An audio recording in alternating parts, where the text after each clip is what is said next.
more innovation, right? They want more impact in the marketplace from some sort of activity they want to do, right? Another distinguishing feature is that the way, I mentioned this before, I want to break innovation and entrepreneurship by saying that the innovation process is what we're after. That's the thing that delivers the value. Entrepreneurship, if I want to fix that definition, it's the creation and growing of a company, right? It doesn't necessarily mean that it's a huge innovative company, but I'm just making a business and growing it, right? Now in the United States, people, you got to be careful, people put those two things together all the time, right? But it's not necessarily true, because sometimes you'll see in my stories, I've always needed a small company in part of the innovation process, that's the key phrase, in part of the innovation process, in order to get it into the marketplace, right? So sometimes you need that, right? But not necessarily. And for example, SEG has what they call high value added products, which involve innovation. And they record how that's increased in time and how that's given them, more margin, right? And obviously they're a huge company, they're not a startup, right? So it's the innovation process we should focus on, whether it's in a large company, medium company, small company, whatever. The human process is the same, right? Again, notice how I keep on emphasizing, let's not think about the organization, let's think about people and what they have to do to create innovation, and think about the organization afterwards.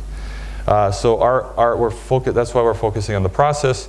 A little bit, if you want to think about it, a very, very philosophical way to look at it is there's been enormous effort as people have grown more and more stressed about innovation over the last 15 years.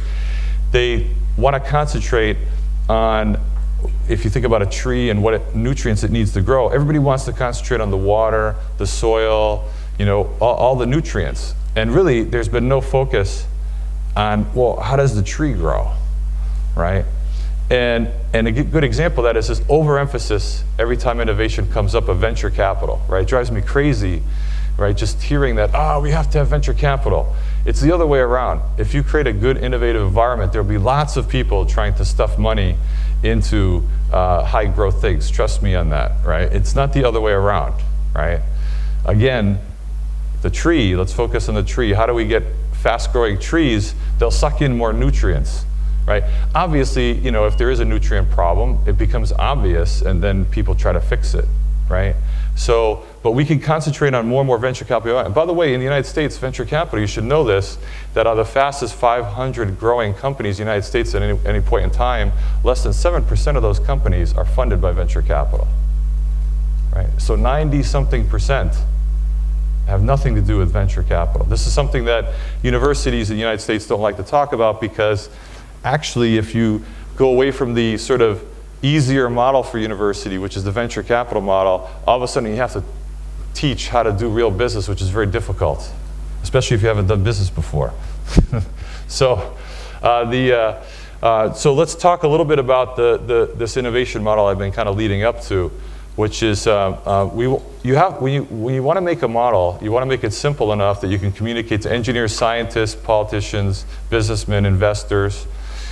So you have to make it complicated enough that it can cover what people do when they innovate, but you can't make it so complex that people look at it and say, whoa, what does this all mean, right? So let's keep it simple, and to do that, we discovered that basically you can think about 3 elements. So in the old days, people think about economic growth, which is related to basically the population growth as labor and investment and these key factors. And I would say, in modern times, the key factors are these 3 things, market application, implementation, and technology, right? Now, I'm going to talk about these for a second because they're not the terms you probably think about naturally. So market, what we mean by market is market application, really. So as an engineer or scientist, think about, maybe it's the automotive industry, it's going to fit into this car, or maybe it's the chemical industry and it's going to fit into this particular product, or maybe it's so it's that market application. But one of the key things is that there's kind of 2 broad categories in there, which are current markets, but future markets that we don't know could be there if the innovation were successful, right? So what you have is companies often focus on current markets only, and it limits their ability to innovate. Where you have the other extreme, which is like Steve Jobs, who classically said, I never pay attention to any marketing studies, right? He says, how can the customer know about my greatness, basically? And when I create new things, they're gonna want it, right? And so what he's really talking about in my language are new markets or new desires, right? So you gotta remember that all those are in this sort of market, or just generic market, and we're gonna color code it as red. We group industry structure, business models, really any of those things you have to do to actually get the technology into the market. You know, the connecting thing is really implementation. And everybody forgets about that, but oftentimes as you're going along here, that's where most of the capital has to be expended, right? And it's the same thing about new and old in implementation, by the way, which is that implementation, there's current industry structure, there's current value chain, there's current cost structure, right? But there's also a future version of that if sometimes an innovation works, it changes that completely, right? So again, it's not just the way things are today, but inside implementation, we've got to think about how things may change over time, okay? And the last category is technology, which you think is kind of the easiest, but remember that I'm going to use the same kind of criterion I used for the other two elements. Technology with the big T actually means all those things we talked about before: invention, science, all that stuff's in what we're calling technology. And it's the same thing, old and new, by the way, right? So yes, there's existing technology we tend to throw away and not think about it because we're focused on these new pieces that we think have great value. But if you look at how the new pieces that have great value, like even my inventions that became innovations, they always go into the marketplace with all sorts of other pieces from before. Like, they don't go in there by themselves, right? So, you know, one way to see this is like the hybrid car. It's basically a car. There's a lot of pieces of a normal car in there, right? But the key was, you know, how are we gonna put an electric drivetrain in there and combine it with a fuel-driven system and all that, right? That's kind of the main innovation. But just think about all the other things, batteries, everything else, that are, you know, from other parts of the industry, right? And they're old technology. The wheel itself, the wheel's old, right? It's in a car, right? So you can't really consider just the new thing you're adding. You have to think about the other pieces as well, right? And again, new and old, right? So those are three elements. Now I would like my view graphs, but it's okay. So let's start now with those three elements and think about, all right, how does that lead to innovation? How do we put them together to create innovation? So the easiest way to think about that to an audience to get this across is incremental innovation, right? That's obviously makes sense because that's the shortest term thing to think about, and everybody can kind of relate to that. And that, by the way, this is why in the future we don't need to worry about incremental innovation. I mean, we should worry about it, but it's going to happen naturally because it's short term.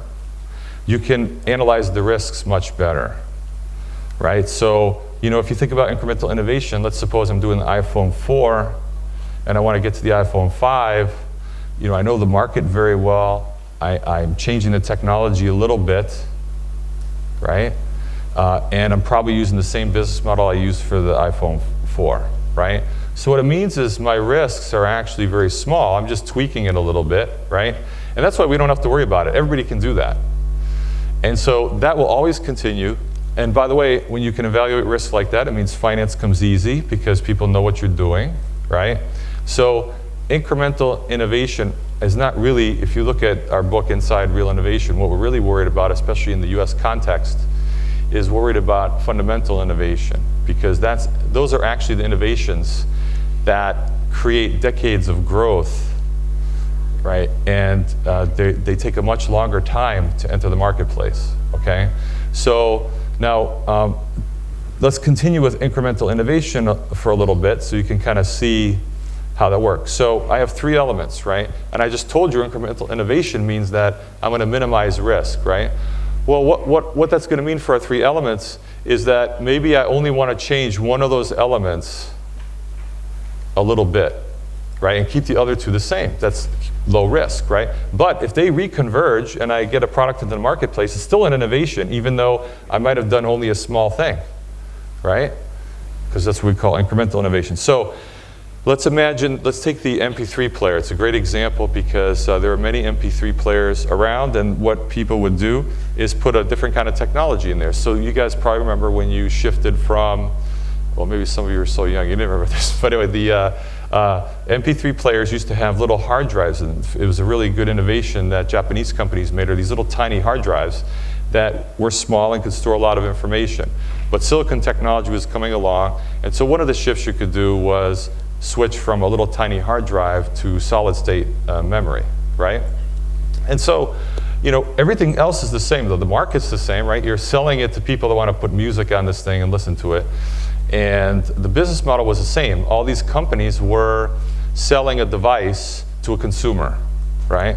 And so what they would do is say, all right, what's the next version? Well, I want to switch from the hard drive to that. So what they did was introduce uncertainty into technology, because, you know, I could say that now that you had to switch from one to the other obviously takes work, right? If you're going to release a product and you're switching a major component of technology, it's gonna take some risk, but it's the smallest risk in this entire scenario that we can talk about, as important as that is, right?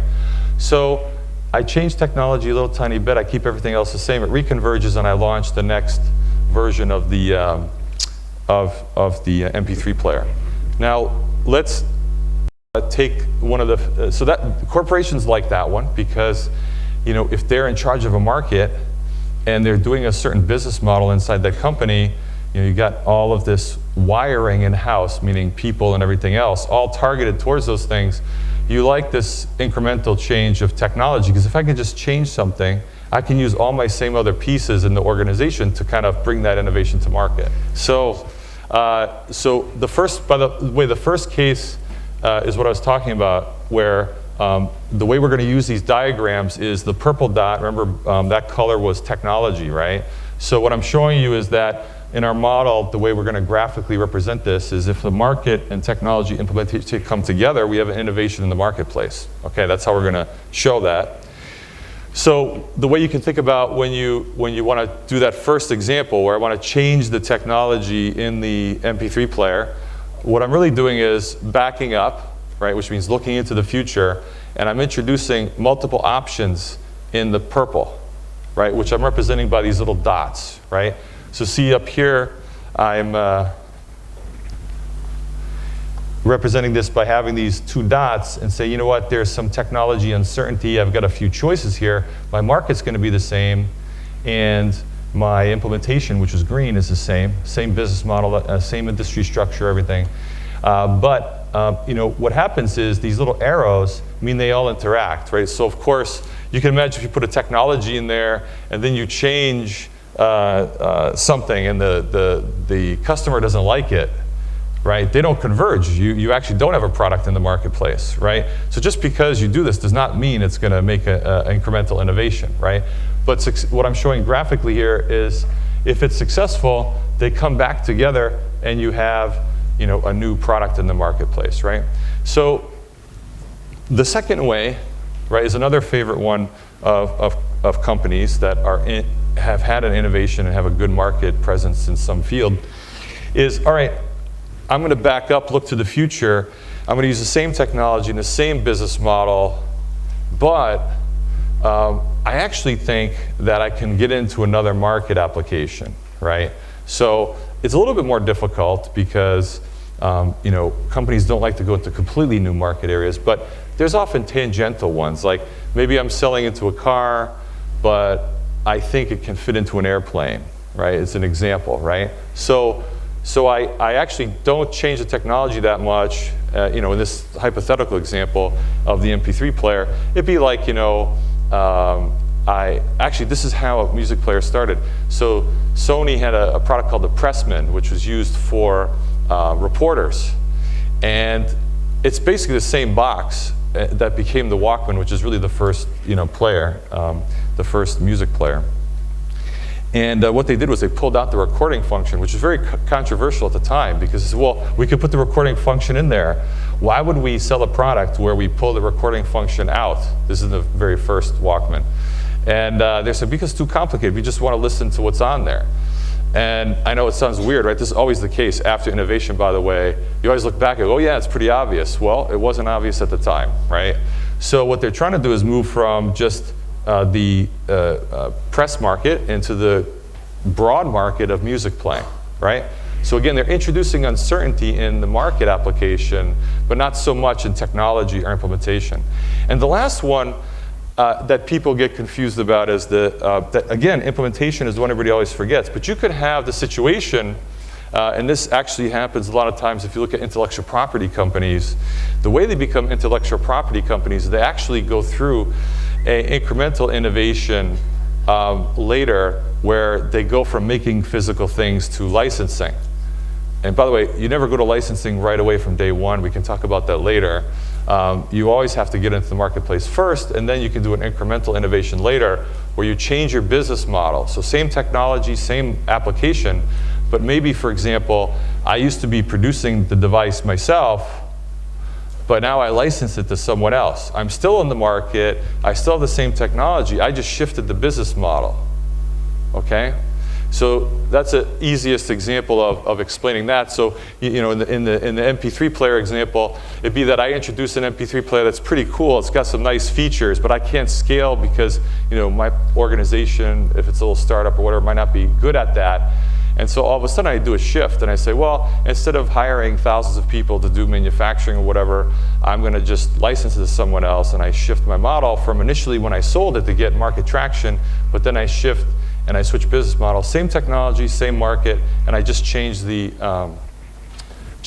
implementation. And so that's an example there. So now we can start to generalize this by going one step further. So we're changing one element, right? So now, of course, the next step is changing two elements, right, simultaneously.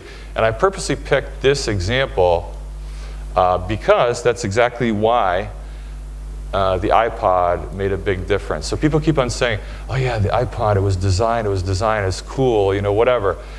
Please, give me a break. If that's all that was in there, I can trust you. They would have never had market dominance, right? So let's think a little more carefully about why was the iPod, when, by the way, iPod was a late MP3 player, right? All this other stuff I'm talking about was already happening. There's like thousands of MP3 players, right? And so the difference is that they introduced implementation and technology uncertainty at the same time, okay? So Steve Jobs says, you know, I got this company back. What do I do? And I have to like get some energy and innovation back into this thing. Remember, he doesn't know exactly, you know, what is going to happen, but he has this idea that I would make a cool device by changing some technology, and he doesn't even know at the beginning what technologies. Maybe I want to get this cool design. What does that take in the chip, for example? One of the changes in technology is that you guys know about silicon wafer manufacturing probably, and how you can make wafers, and at the end of the process you always grind the backside of the wafer. Well, they went to suppliers, and it's not a different process, just, hey, can you grind those thinner? How far can you grind them? The reason was that they went through, talked to the packaging guys as well, because they wanted to basically take thickness out so they can make a very thin device, right? And so those are small changes in technology. They're not doing new processes, right? They're asking them to kind of do a more advanced version of their current process, but there's still technology changes, so they're working on all those things. And remember, this is simultaneously because they actually don't know what the device is going to look like yet, but they're just trying to find options for how do you make it better, cooler, neater. Simultaneously, he doesn't know if he's going to be able to change the business model, but he's talking to the music industry, right? So he's running around talking and saying, you know, you guys are in trouble. Don't you want to work with me? Because I can guarantee you a certain amount per song, and right now everybody's just copying all your songs. And we have to bring the price down to a point where people just buy it instead of stealing it, or a large number of them anyway. And I've got the solution for you. Now, he doesn't know any of that's going to work, and I'm sure there are several options he's trying, right? Now, what happens over time is the uncertainty is reduced and they converge in the iPod, where they have a new business model and they have new technology in the device, right? So what made it fundamentally different was those two things together that converged, right? So they opened up uncertainty. The way I'm using this model, notice, is that the purple is the technology, so they're opening up the choices there, right? And they're opening up choices in the green, which is implementation, right? They're saying, hey, obviously we just don't want to do the same business model everyone else is doing, just selling a device. We got to kind of change something, right? Maybe we can get a new business model if we work with the music industry, right? And of course they converged on the iPod, which is really the most innovative product, by the way. We'll talk about this in my online class. Out of all the products, it's the most innovative product, and they're still having a problem that they haven't created it as innovative a product as this. And that's Apple's challenge over the next few years. So if we generalize that one further, right? Well, I could introduce uncertainty in all three things, right? Now, of course, for an existing company, this is the biggest payoff, but the most risky and threatening, right? So it's very difficult for them to do this, right? And this is why working with universities or partnering with other companies, there's various ways to try to decrease that risk.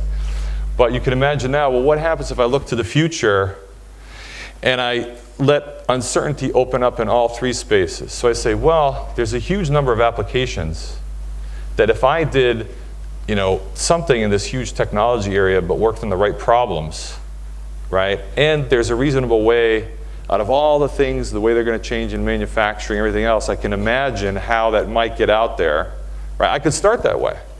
And that's actually, if I quantify how Bell Labs became a great research institution, that's what we used to do. The reason we could do it more easily was that Bell Labs was a monopoly at the time, and we made everything from transistors to telecom systems. So it meant, sort of the market applications for almost anything I would want to work on were done by AT&T. Now that's abnormal because, of course, the monopoly, so it actually could be in all those businesses all at once. But nonetheless, it gives us a window as to how innovation productivity can be maximized, right? Because right in the same company, I could go to the cafeteria, there's people making lasers, people making transistors, people building telecom systems, right? I have the world of market applications every day right near me, right? And I could sit there and go, wow, if this area of technology, if we could advance X, Y, and Z, sometime in the future, that's really going to matter to almost any application. So I'll work on that because even though I can't tell, there's too much uncertainty, as we work on that research, and there's so many applications, I'm bound to hit one of them over time, right? And of course, at the time, the assumption was that we would use the infrastructure of AT&T to manufacture, right? I'll get back to that later, right? So that's an example of how you start that process, right? Now, I draw these arrows, and I mentioned before they all interact, and I want to get a little bit more detail, and especially from the fundamental innovation point of view, which is this left side. So this left side is fundamental innovation,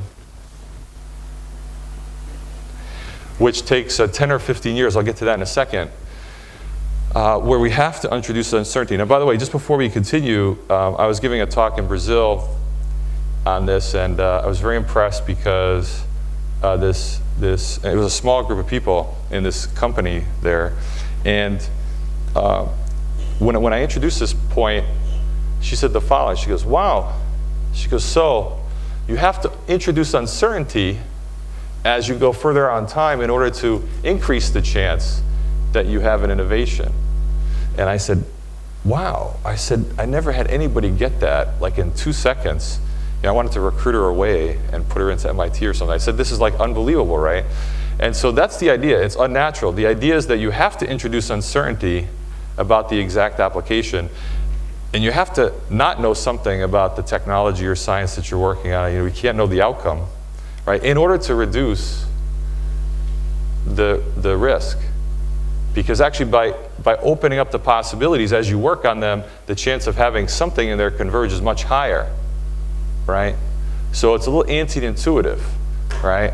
And so if you can't deal with uncertainty, it's a huge problem. And there's different kinds of people. Some people can deal with much more uncertainty and still manage it. Other people need to have more defined path, right? So this starts to become sort of what you like to do. So getting back to these arrows, what they do is as you work, and the easiest way to think about this from an engineering science research point of view is that if I do some research, right, what I really do on in that technology bubble is I shrink it over time, right? Because you start to realize what it's good for, what it can do. The properties become clear, right? Whatever it is, whatever thing that you're doing, as you build it, you know more about it, right? It actually means that you're shrinking your options because you determine, this is the exact chemical composition I want to work with, and oh, this is the exact thing I want to do. You're reducing uncertainty when you do that. Now, when you do that, it reduces uncertainty in the other elements as well, because when you reduce options, like, oh, I thought it was going to be having this property, but it didn't. It had this property instead. Well, that automatically means the applications you were thinking about, some applications can be thrown out, right? They're not going to work out, which means that the market side shrinks, right? Because now you're getting a better idea of exactly where it can go. That's true for implementation as well, because if you throw out certain options in the technology side, you probably can throw out, let's say, different ways to manufacture things, and because you threw those options out, and so the way it's going to get to the marketplace is shrunk as well. So that's what I mean by those arrows. They all affect each other. They all, right? And by the way, this also means that a innovation can start in any area. Right? It doesn't matter whether it starts in market, technology, or implementation. This is a little pet peeve of mine because we have this constant argument between business schools and engineering schools or inside a company about market-driven, technology-driven. It's all nonsense, right? Because you need all of them to get an innovation. It doesn't matter where it starts because even though you might start in red, you're going to be affected by green and purple. And if you start in purple, you're going to be affected by red and green. Right? So this idea that you have to start with a particular range of markets, or you have to start with a particular, the truth is, wherever you start to reduce uncertainty, it affects the other ones, right? And that's where yesterday we had a talk for DuPont, which is a very impressive organization, but the term market-driven, drives me nuts because it's completely thinking about things in a linear way, and we'll get to that in a minute. Right? So you could be in a factory and realizing that you could reduce green because you have a better way of doing something and you start to work on it, and it shrinks, and then it affects the other two. You don't have to start in red or purple. So again, in this diagram, if you go towards the right side is more incremental innovation. So what about this 10 or 15 years, which I point out here? So on this chart, I'm sorry in the back if you can't see this, but on the x-axis is year of discovery, and on the y-axis is a year of first commercial dollar, okay? Now, one of the tricky things is that when you take data like this, you have to realize that there's very few sectors that are really pure free market. Because you want to see the regulation and all these things can make it longer, and we know that from drug discovery and things like that, right? So the question is, how can you look at real data? The answer is you have to go to where there's a new innovation paradigm, where the government and other forces hasn't matured yet, so nobody can see how to control this thing, right? And so the information age, especially in companies that start in the US, is a good example of this, right? Because it's the closest thing to free market that you're ever going to get. Companies sprouting up, nobody knows how to regulate anything, and the information age grows for a long period of time, so you can see the effect of these fundamental innovations, right? So that's what these points are. They're points from the information age, and there's Ethernet. You guys know 3Com was a famous company that was founded by Bob Metcalfe, an MIT guy, and by talking with him, I was able to get the data from that about when he first demonstrated inside Xerox PARC, and then when they first started selling the first Ethernet, right? And integrated circuit is an easy one to find because that's Bob Noyce, also an MIT guy, created the first integrated circuit. I mean, Texas Instrument there, but if you look at the Bob Noyce versus Kilby, the truth is that, you know, noise is really the embodiment of the modern integrated circuit. The planar technology is Noyce's thing. So that, and you look at the transistor, right? Bell Labs, 1949. So there's some Caltech guys involved with that, but we'll ignore that.